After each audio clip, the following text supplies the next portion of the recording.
And as I was teasing the great congressman and former mayor of Patterson, my old hometown,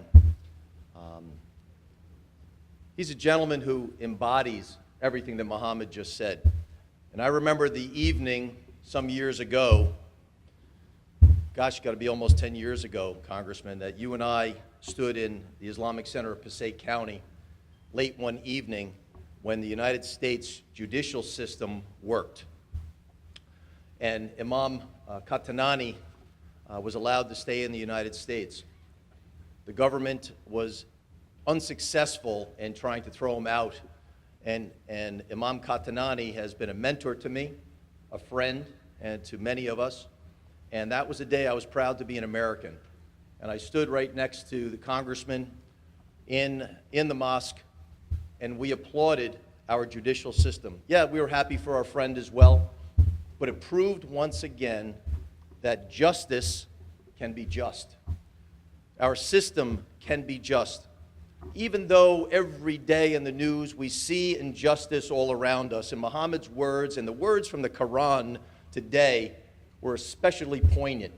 There's plenty of injustice, but it can be fixed with each and every one of us. And a guy who has been working hard, a gentleman, a patriot who's been working hard for his entire life for his community, is our Congressman, Bill Pascrell.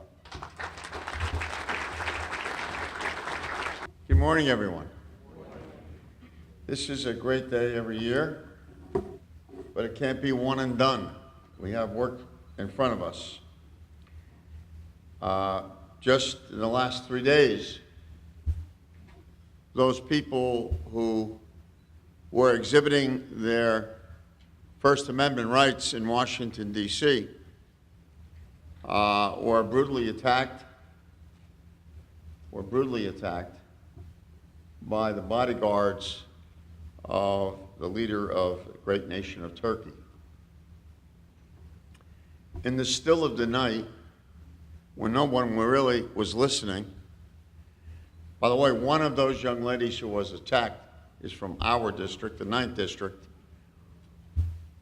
who came to my office, and we verified everything she said. This is a horrible attack on people who live in the United States of America who were simply using their free speech rights. But in the still of the night, these perpetrators who had been arrested were let go by the United States of America for no reason whatsoever, for petty politics. So this can't be a one and done situation. We are not an authoritarian government, and we do not wish to become an authoritarian government. We are a democracy, but that is not simply a one-sentence statement. It must mean something in our daily lives. So to all of the imams who are here, to the rabbis, to our ministers, and member of the clergy, welcome this morning. I'm honored that you're in our district, and I'm honored to have known Muhammad Yunus for so many years. Let me tell you, he's a tough son of a gun. I remember one of the problems we had getting him on airplanes, because his name was on the watch list. It was somebody else, though, not him. And he would call me up because he does a lot of traveling in his business. Remember this? And I used to have to go to the airport when at a given time, an interesting time, Mr. Attorney General, anybody who looked like was stopped for one reason or another. So I went right to the airport. And Muhammad said to me, you know, you don't have to do this. Just call up. No, I'm going. I want to see for myself. And if you're not willing to do this, then we should not even be an elected official. Stay home, go to camp, take your kids away, whatever. There needs to be, you know, day after day, I see acts of cowardice in the United States Congress, particularly the House of Representatives. People want to walk the tightrope, the fine line, so that they're not seen as being with this guy or this woman, et cetera, et cetera. There are no second fiddle to democracy. You're either standing or you're not standing. You're either being who you are day in and day out. This is what the nuns taught me when I was in school. You know, we got to get out of this bumper sticker mentality. We got to deal with the reality of day in and day out. So, Mr. Attorney General, this is a big deal for you, and we are very proud of you. Straight, day in and day out. You're going to have a tough job the more you get into it. But we're confident that the governor made the right choice, and we wish you well. It must mean something to every citizen in this state, though. There should be no one excluded. That's what democracy is all about. We either mean it or we don't mean it, or we can look like Moscow. If that's what your preference is, move there. We're not going to be a Moscow. Regardless of what you read in the paper day in and day out, this checks and balance system works if people stand up day in and day out. Just yesterday was a perfect example of that. Thousands of people all over the country. Thousands marched, talked with each other. I was in Montclair yesterday afternoon. People from all faiths, all parties, all political parties. This goes beyond partisan politics, what we're dealing with today, with our own children, how to educate them. You don't educate them by hiding them from certain people. You don't educate them by telling them you could hang with this group but not that group. You educate them by being strong so that they can make their own decisions. And these kids are making their own decisions. They're embarrassing certain members of Congress who are afraid to stand up. That's exactly what they're doing by showing the way. And you notice, I would say 99% of what I heard from them over the last 2 months is very reasonable. We ought to try reasonableness in the Congress of the United States. In fact, we ought to try democracy because it's good for us. It's healthy for us. We must be the example. We must not imitate autocrats or dictators, because we have been in the nonsense by both Democratic and Republican presidents of distinguishing between the good dictators and the bad dictators. There are no good dictators, and we must understand that.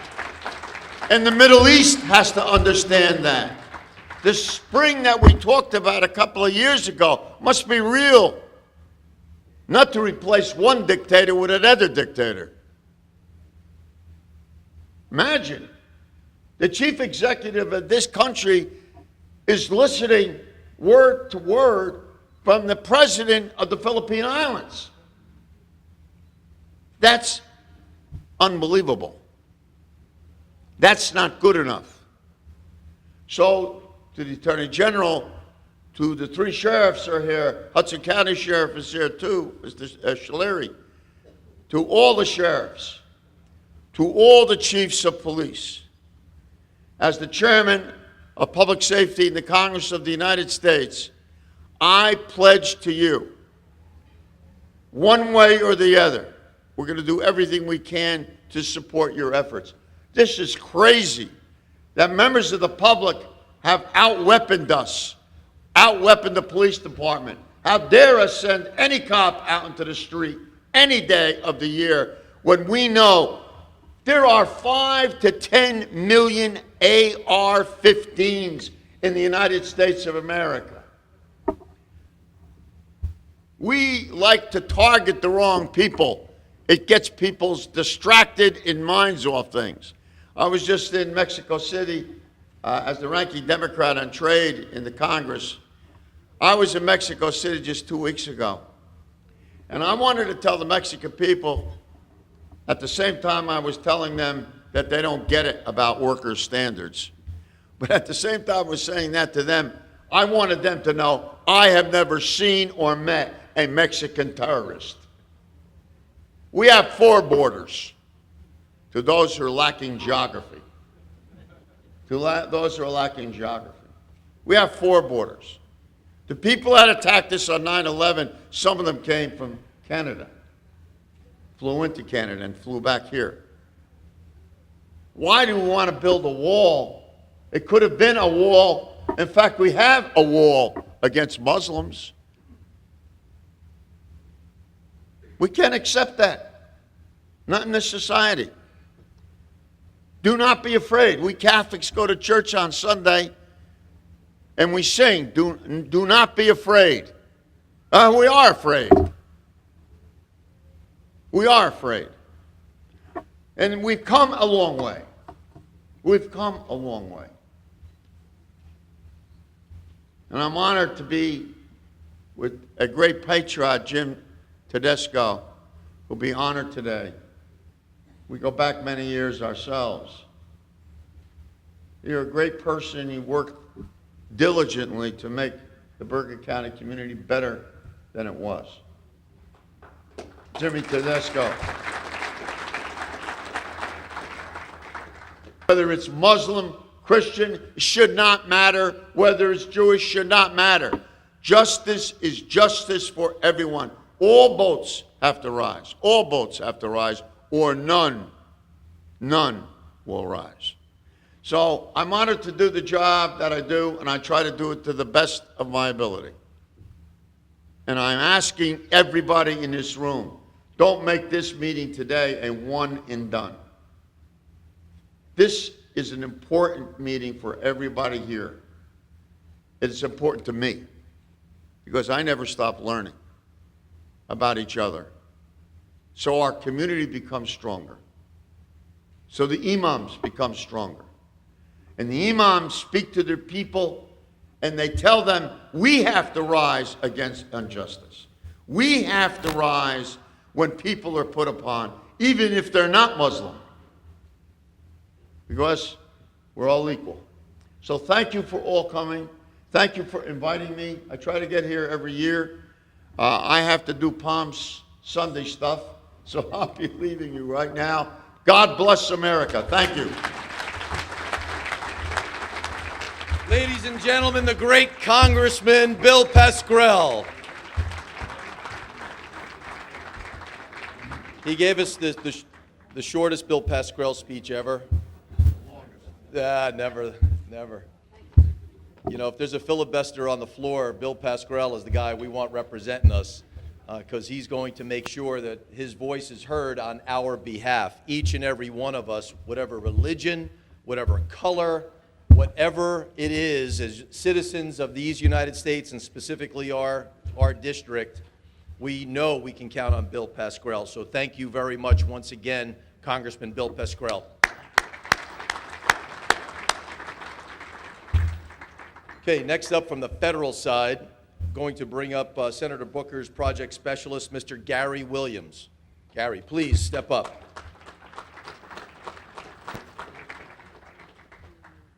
It's going to be tough. Good morning, everyone. My name is Gary Williams. I serve as a project specialist for United States Senator Cory Booker. Unfortunately, the senator is unable to attend in person today. However, he did want me to send his greetings through a brief video message that we will see in a moment. Just want to say thank you to the American Muslim Union and in particular President Muhammad Yunus for hosting such an incredibly important event for bringing us all together in spirit of fellowship and community each and every year. For the past 20 years, this event has served as a wonderful opportunity to gather and celebrate, reflect, and chart a hopeful future for our community. The pillars of Islam teach us that prayer, faith, and almsgiving are the foundations of life. The contributions of Muslim Americans and communities across New Jersey and throughout the country have greatly enriched our tapestry of diversity and pluralism.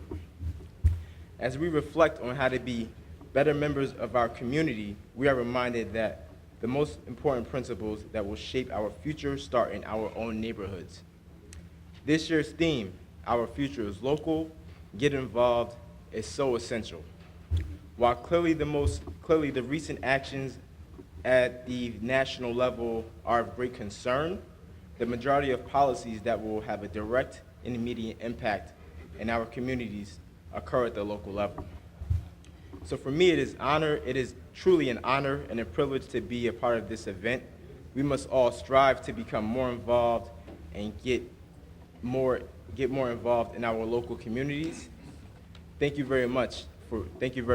Please enjoy Senator Booker's remarks.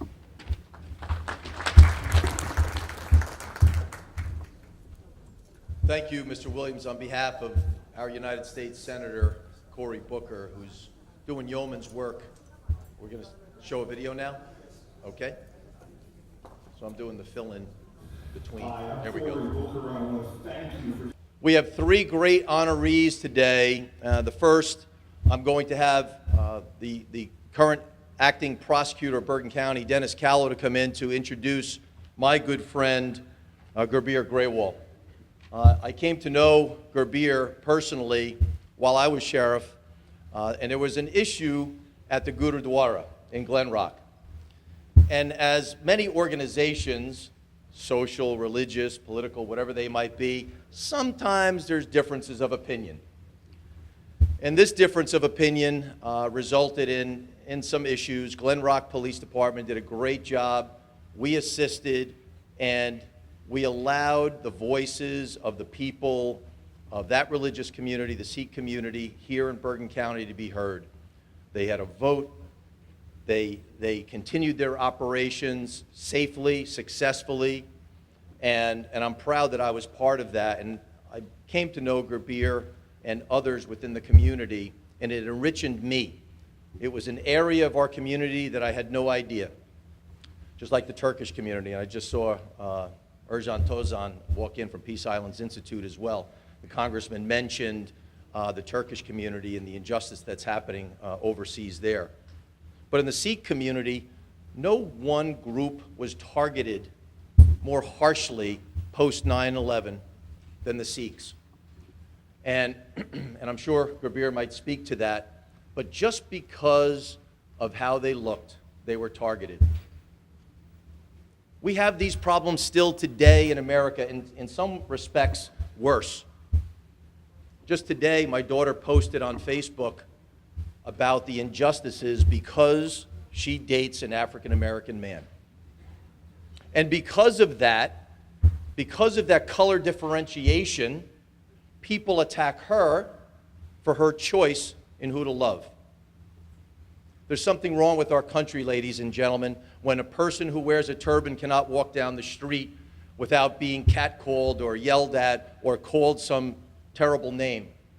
Or if you have darker skin than some other people, that you get called horrendous things, and the people that surround you are castigated as well. We have work to do.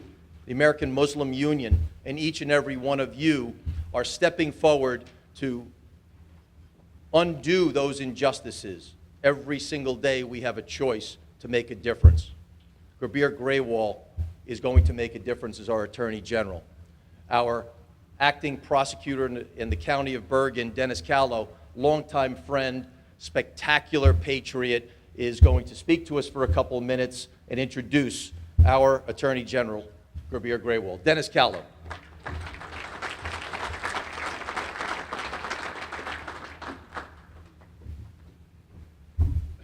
Thank you, Leo, and thank you everyone for inviting me here today. As Leo told you, I'm the acting prosecutor of Bergen County, and the reason that I'm the acting prosecutor of Bergen County is because of our Attorney General. I was in private practice, and he asked me to be his first assistant. And when he went on to be Attorney General, he had enough confidence in me to make sure that I became the acting prosecutor of this fine county. Why did I come back? I came back really for one reason, and I often say it, because the right man asked me to come back.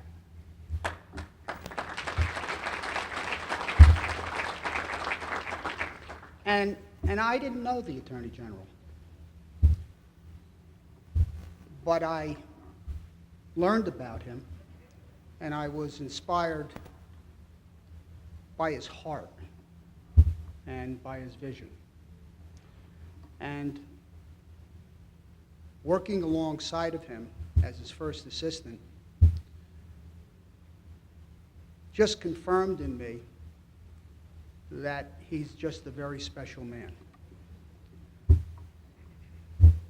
He's a man who just is concerned about doing the right thing. That's all he's ever concerned about.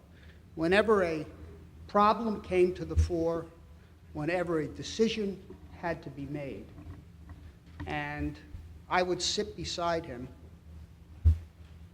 and he would weigh the pros and the cons. It always just came down to what is the right thing to do? What is the moral thing to do? How should we treat people? How do we want to be treated? That's his touchstone, the golden rule. The golden rule, which I think is the rule for whatever religion, whatever nationality we belong to.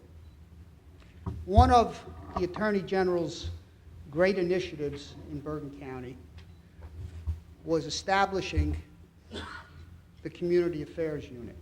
You know, our main job in the prosecutor's office is prosecuting crime, investigating complex crimes, and prosecuting all of the crime in Bergen County. His vision is wider than that. His vision is, how do we prevent crime from happening? How do we treat those who are caught in the criminal justice system? For instance, those who were victims of the opioid epidemic. He often said, we cannot arrest ourselves out of this problem. These people, these defendants, these human beings are victims of a disease. How do we help them? So he promoted Operation Helping Hand, which offers those who are arrested for drug offenses rehabilitation, help, always extending the helping hand, living by the golden rule. How would I want to be treated if I was a victim of this disease? And so, he established the Community Affairs Unit, which is a unit that is a unit of outreach to the community, direct engagement with the community, partnership with civilian groups and individuals, partnership with the sheriff's office, partnership with the county executive, county government, to reach out to the community, engage with the community, all segments of the community. And it's not just a one-way street, because when we reach out, and this was his concept, when we reach out and extend a hand to the community, the community responds. They reach out to us. They learn from us. We learn from them. We learn from you. That's the type of man who is our Attorney General. I've come to love him. And I miss him. Every day when I walk into the office, I see his picture on the wall. And I shake my head. And I get a little bit sad. Because I just feel that the light of our office has gone to Trenton. I wish he could come back, but then he wouldn't be down there doing the bigger job, the job that we need him to do. So politics worked in his case, and the absolute right man for the job was selected. The man of vision, the man of heart, the man of kindness, the man of ultimate morality. My friend, the Attorney General of the state of New Jersey, Grabeer Graywall.